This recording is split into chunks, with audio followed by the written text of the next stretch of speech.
Welcome, boys and girls, to another fantastic week. This Monday we have something a little bit different, so kind of stick with me. We'll kind of explain it all. You guys are going to start off with a 10-minute EMOM of 5 pull-ups, 5 double presses, 50 for the guys, 35 for ladies.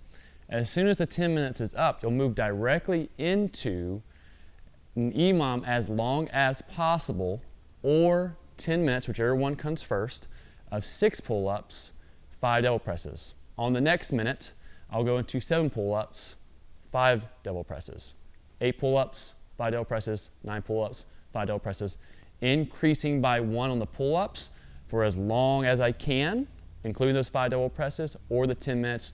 So if I don't happen to complete that amount of work, let's say I'm on the round of 10 pull-ups and 5 double presses, and I get to 3 double presses when the time cap hits, my workout is now done. If I do happen to complete it, I'll continue that process. If I make it to technically a 20-minute EMOM, my workout is done. Your score today will be the amount of rounds that you make it through. So if you make it to the first 10 minutes, no problem. And then from there, I make it onto the 13th minute. I cannot complete that amount of work. My score will be 12 rounds plus whatever I got into the 13th round. So your warm-up for this Monday, you guys are going to go through 2 rounds, isn't that right, Kel? 2 rounds. We're going to do 15 Russian swings. So if you happen to have a kettlebell, just make sure you're hinging properly. Some hits back, shins are going to stay vertical. That's a full swing. There we go. So just the eye level. All right, don't make the mistake like Kel did there. If you guys don't have a kettlebell, you can do the same concept and just do just one arm at a time and do 8 and 8 on a dumbbell Russian swing. That's perfectly fine, not a big deal. Once you're done with those 15 Russian swings, you're going to move into 10 bodybuilders. Remember, that's just a non-push-up burpee. Watch out for them dumbbells there, Kale. So you're just going to hop in, hop out, little hop at the top for 10 reps. You'll then move into 5 and 5 single leg dumbbell RDLs. You can do this with a kettlebell or a dumbbell, doesn't matter. We're thinking about sending those hits back, a little flat back and back to the top, like so. So he's actually kind of doing like a crossbody variation a little bit. So he's thinking about kind of bringing that dumbbell towards the front of the opposite foot and back to the top. You'll do 5 and 5 there. All right. Once you're done there, activation piece, you guys are going to move into 2 rounds of 10 and 10 high pulls. Once again, it can be done with a dumbbell or a kettlebell, driving the elbow tall, and then controlling that back down. If you guys happen to have a little bit of heavier weight and you don't have anything too light, you can just bring that volume down. You could do just like some light Cuban presses, something like that instead, if you don't have anything light enough to be able to do that with. From there, you'll move into some hammer curl presses. So you can do it with a pair of dumbbells or just one's perfectly fine. You'll do a curl and then press it and then back down. You'll do 5 per side if you're only going to do single. If you have 2 of them, you'll do 10. From there, you'll move into 10 cat-cows. So you'll be on all 4s. All right, he's going to go from flexion to extension. Just kind of warm up the spinal erectors.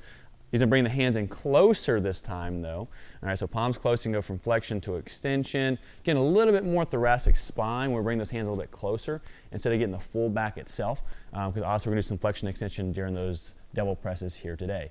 And that's our warm-up and activation for today. So on mobility today, we have some more active mobility. So we're going to start off with a static nerve floss. So Kale's going to turn to the side for us here. You guys are going to lay flat on your back. All right, so the way this is going to happen here is his opposite leg's going to be straight. And you kind of like think of a 3-step process. So he'll pull the leg back kind of behind the knee.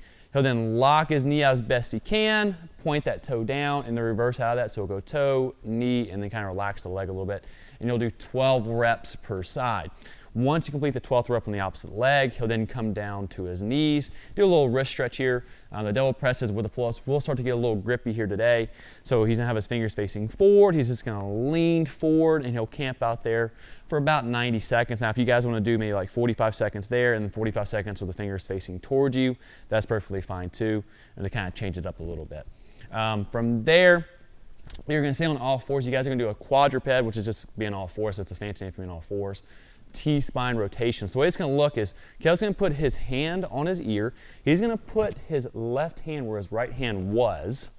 All right, and then from there, he's going to kind of make contact on his arm with his elbow and then try to open up as much as he possibly can and then come back down. You guys will do 12 per side there. Now, if you have to have a partner, you'll give him a little extra love in there. You can give him a little pressure and then back to the top. It's going to help that overhead positioning with the pull-ups and the double presses. So that is some mobility for you guys today.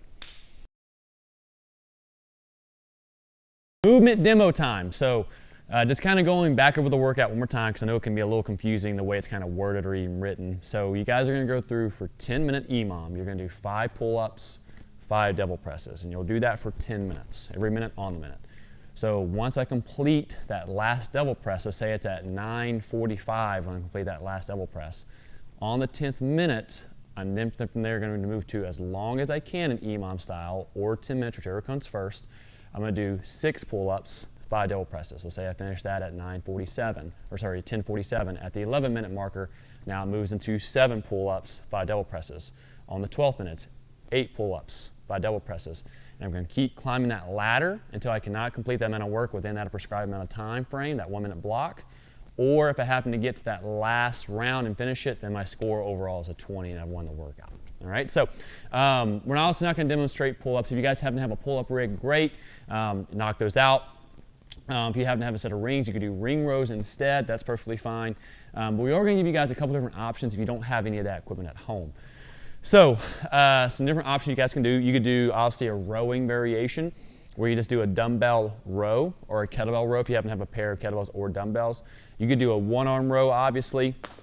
What I would recommend if you can, try to do maybe all on one. So say one on one side. So like say we're on the round of 6, you maybe would do 3 on one side, 3 on the other side. Maybe during the first part of the EMOM, you might do 5 on the right side for the first round. The second round, you do 5 on the left side, so on and so forth there.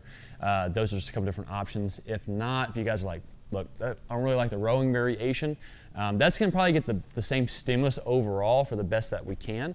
Some other different options you guys could do, dumbbell or kettlebell deadlifts. So you could do a deadlift style like so. This is going to be a little bit different because of the fact that you are going to have to almost do like another deadlift for the devil press. So it's going to change it up slightly, but you're still going to get a lot of stimulus with the grip, like so.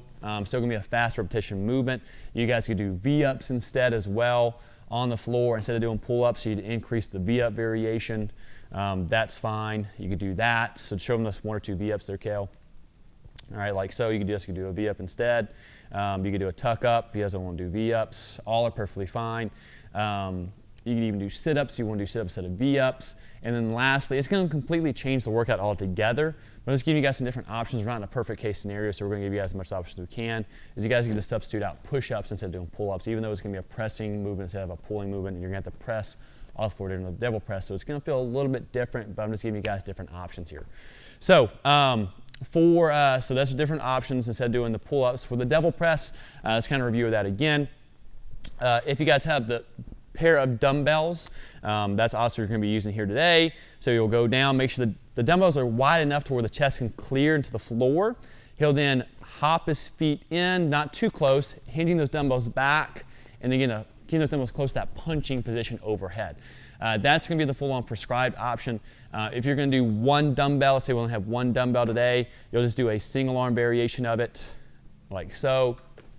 Drawing it overhead. You could change in the air and then go down to the burpee on the other side. That's perfectly fine as well. So what you would do there is obviously changing back and forth. If you can, try to be cautious of during the first 10-minute EMOM. If you guys are doing one side, let's say I did 3 on the right side for the first round, try to do 3 on the left side for the opposite round. Or you guys could do all 5 on one round and all 5 on the other hand. It's really your call. If we have a kettlebell, let me show that just real quickly. All right, if you guys have a pair of kettlebells, we demonstrated this before, just kind of reviewing it again. So Kale's going to do his burpee, but not on the kettlebells. Okay, he'll come to the top, grab his kettlebells, and then bring them overhead. All right, like so. Just make sure you're driving the elbows up and punching through. This is going to be a little bit more technical compared to the dumbbells. If he only has one kettlebell, same concept, just do his burpee on the side. He might have to kind of catty corner himself a little bit towards the kettlebell and then overhead, and then try to change arms if you can. If not, he could do all on one side and then all on the other side for the next following round. So that is your movement demo for today. If you guys have any questions, make sure you guys put in the comments. We'll try to get back with you guys as soon as we can. All right, boys and girls, finishing off today, you have a little extra credit in post-WOD mobility. So for the extra credit, you guys are going to do a 30-second AMRAP of dumbbell hammer curls. So just as many reps you guys can accumulate during that 30-second window. So keeping the palms neutral, that's a curl to press, just a hammer curl. just a hammer curl, bam, and back down. So you'll do 30 seconds, as many reps as you guys can. If you only have one dumbbell, just do 30 seconds on one side, 30 seconds on the other side. If you have kettlebells, just keep the palms facing forward, and you guys are gonna just do a kettlebell curl instead. You'll do 30 seconds of that. Once you're done, something a little bit different. I don't know if we've ever done this before in class. You guys are gonna do a 45-second per leg, a lunge or isometric lunge hold. So the way it's going to look, you guys are going to establish a lunge position, and then from there he'll kind of drop his body down to roughly, all right, where that leg, you can go a little higher there, Kel, roughly where that leg is almost 90 degrees. Maybe it's slightly higher. We don't want the back knee hitting the floor. You want to make sure, yeah, that's obviously relaxing. We don't want to see that. We want that knee stacked over the ankle, so if his feet or his heel is too far back like so, all right, he could be like send it out like that. You want to keep that shin relatively vertical, all right, and making sure our legs are right around 90 degrees. All you're going to do is sit there and hold that for 45 seconds. After 45 seconds is up, you'll then switch sides and do 45 seconds on the other side. Now, Kel's doing it with a dumbbell, kind of like a goblet squat position. He could do it with a dumbbell. He could do it with a kettlebell. He could do it with a pair of dumbbells or a pair of kettlebells. He could do it without weight at all. But the thing is, we're just going to hold that isometric position for that 45 seconds and then switch sides and do that for 45 seconds. The first few seconds, you're like, oh, that's not too bad. But as you get to that 30-second marker, you're going to start to feel the shakes a little bit. So that is extra credit. You guys are going to go through 3 sets of that. You'll then move into your post WOD mobility. You guys are going to work on the wrist again here. We're going to do 3 minutes total. You're going to do 1 minute with the fingers facing forward. You'll do 1 minute with the fingers facing out. All right, you guys are going to rock side to side on that one. You'll do 1 minute with the fingers facing towards you. All right, like so, and that'll be your wrist stretches. From there, you guys are going to move into pancake stretch. Just feet out wide, just kind of falling forward there. If you got a little extra weight you can put on your back, or a little friend to push you down, that's great there. 2 minutes, and then you guys are going to finish off with 20 squatting T-spine rotations. So Kel establishes squat stance, elbows on the inside, hands on the outside. He'll rotate up, follow the hand, and then rotate the other way. That would be 2. You'll do 10 per side. And that's a wrap on your Monday.